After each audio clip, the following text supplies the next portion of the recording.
Ratatouille, what do you got? Bird. C'est parti. Bonsoir à tous et bienvenue pour cette nouvelle vidéo critique ciné. Et aujourd'hui, nous allons parler sur ce fameux Suicide Squad réalisé par l'excellent James Gunn.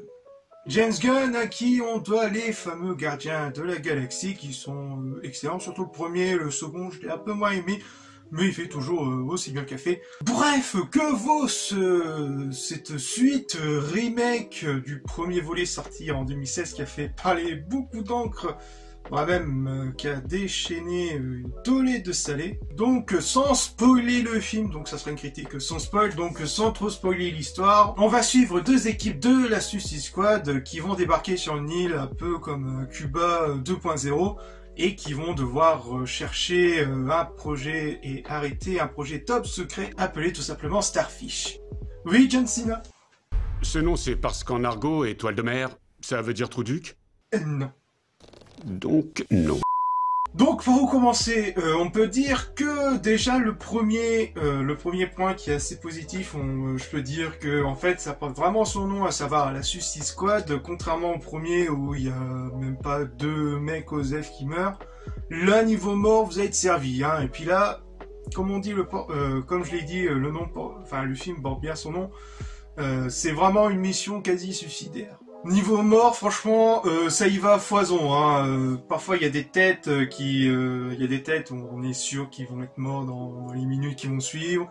D'autres qui ont des morts un peu plus surprenantes, voire même beaucoup plus impactantes, surtout vers la fin. Mais aussi des morts beaucoup plus marquants et beaucoup plus gore. Par contre, c'est pas vraiment un film pour famille, hein. Je sais que mon frère, lui, il l'avait vu au cinéma, il avait vu une famille en train de le voir. Donc niveau gore, vous allez être servi aussi, hein. Puis c'est vraiment cette violence est vraiment expliquée Puis cette violence est vraiment très bien expliquée et qui sert à la fois comique et qui rend encore plus de l'attachement et du danger envers les personnages à la fois secondaires et principaux. Mais aussi que dans l'histoire, contrairement au premier où il y avait que Will Smith qui sauvait le monde. On peut dire ça comme ça, mais là dans le second, là vraiment l'esprit d'équipe est là où chaque personne ou chaque personnage a son petit moment de gloire et qui sert à la fois à l'intrigue principale. Je vais terminer dans la partie personnage avec Harley Quinn où on la voit vraiment, dans le premier on la voit vraiment sexualisée, etc. Où elle avait vraiment aucune utilité, enfin c'était pas vraiment la Harley Quinn qu'on connaissait. Là dans celui-là, vraiment c'est la Harley Quinn qu'on connaît à la fois dans les comics, etc. Et franchement, elle est beaucoup plus badass, beaucoup plus manipulatrice, etc. Qu'elle met plus en valeur dans la scène, dans la bande-annonce.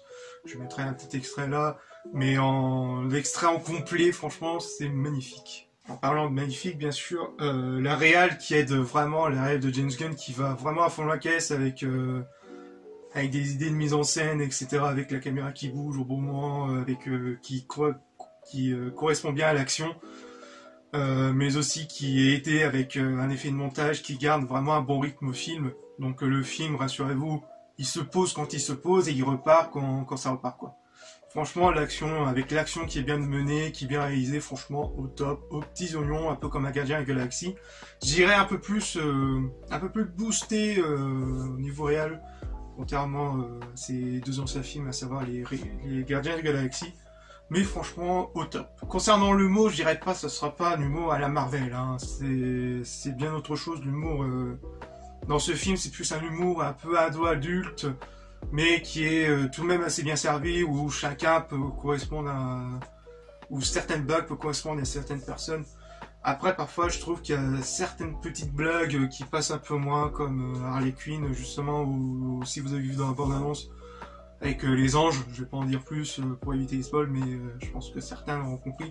Je l'ai trouvé un peu moyen, mais après, niveau blague, ça passe, ça touche un peu plus, une touche à la fois de folie pour les personnages, mais aussi un petit moment de légèreté durant les moments un peu durs, quoi.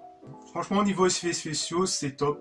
C'est propre, net, nickel, avec les détails, que ce soit sur le fameux projet Starfish, mais aussi sur les détails de grain de peau sur King Shark, interprété par Sylvester Stallone. Si vous n'êtes pas de courant, franchement, ça, c'est au top.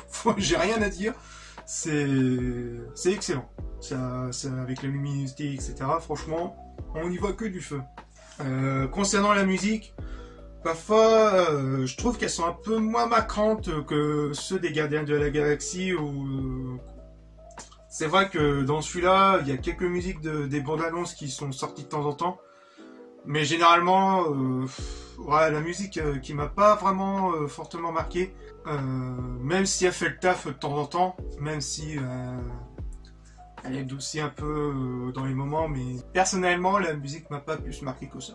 Si je devais conclure, franchement, ce Suicide Squad réussit à nous faire un peu oublier le Suicide 2016, mais qui n'hésite pas à ajouter quelques petites phrases qui font lien avec le premier, même si, comme je l'ai dit, ça fait quasiment oublier celui-là de 2016. Donc franchement, avec cette fois-ci une vraie vision d'auteur, où là il y a où là James Gunn a une carte blanche, ça se voit vraiment et c'est vraiment fun à regarder.